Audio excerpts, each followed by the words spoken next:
नमस्ते दोस्तों। राधे राधे डोर सभी के बहुत बहुत स्वागत बा हमनी के चैनल पर। आज हमनी के बहुत सुंदर एगो झूमर के गीत समधी गाड़ी समधी गाड़ी के गीत लेके आए बानी जा। तो वो लोग पूरा ध्यान से सुनी लो, गीत बहुत अच्छा लगे। अगर अच्छा लगे तो लाइक से सब्सक्राइब कर लो, कमेंट में बताएं कि गीत कैसा लगा। कहवा के सिलवट कहवा के लोढ़ा जी, कहवा के सिलवट कहवा के लोढ़ा, कहवा के लाल मरिचाई जी, आहो कहवा के लाल मरिचाई जी।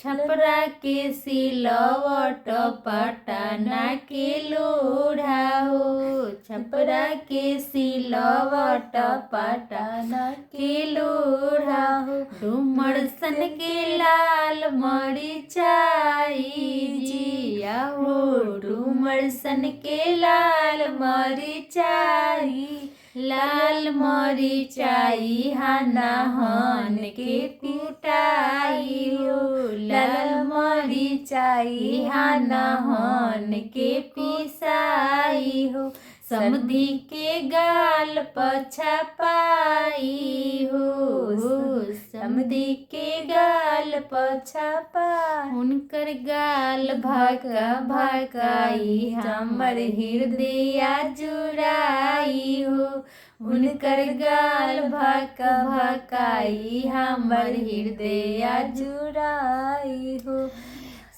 कहवा के सिलवट कहवा के लोढ़ा हो, कहवा के सिलवट कहवा के लोढ़ा, कहवा के लाल मरिचाई जी, एहू कहवा के लाल मरिचाई, छपरा के सिलवट पटना के लोढ़ा हो, छपरा के सिलवट पटना के लोढ़ा हो, डुमरसन के लाल मरिचाई जी, एहू डुमरसन के लाल मरिचा, लाल मरिचाई हानाहन के पिसाई हो, लाल मरिचाई हानाहन के पिसाई हो, रघुआ के गाल पछपाई